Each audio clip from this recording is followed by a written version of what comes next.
افضل الخلق بعد الرسل بالتحقیق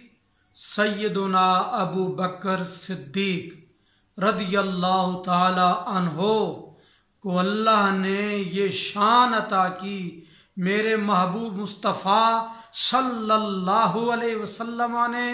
یہ شان عطا کی، فرمایا میرے صحابہ جہاں ابو بکر ہوگا، میرے ابو بکر کی موجودگی میں کسی کے لیے جائز نہیں کہ وہ مصلی امامت پر کھڑا ہو۔ تو یہ صدیق اکبر رضی اللہ عنہ کو حضور نے شان اور عظمت عطا کی، اور حضور نے فرمایا کہ ابو بکر صدیق رضی اللہ عنہ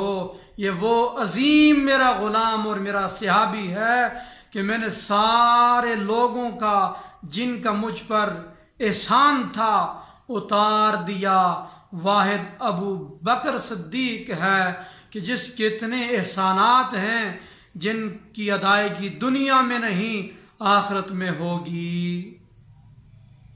اور صدیق اکبر وہ عظیم ہستی ہیں جن کے بارے میں حضور نے اپنی دنیاوی آخری ایام میں اعلان کیا، مرو ابا بکر،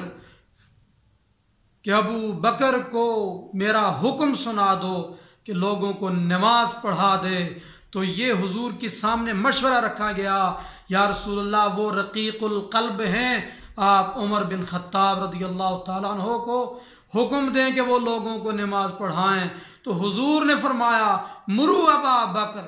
فلیصلی بالناس، کہ ابو بکر کو میرا حکم سناؤ کہ وہ لوگوں کو نماز پڑھائیں۔ تو حضور نے بار بار یہ تاکید کی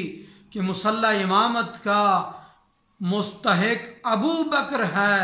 کیونکہ اس کے ہوتے ہوئے کسی کو جائز نہیں کہ وہ مصلی امامت پر کھڑا ہو۔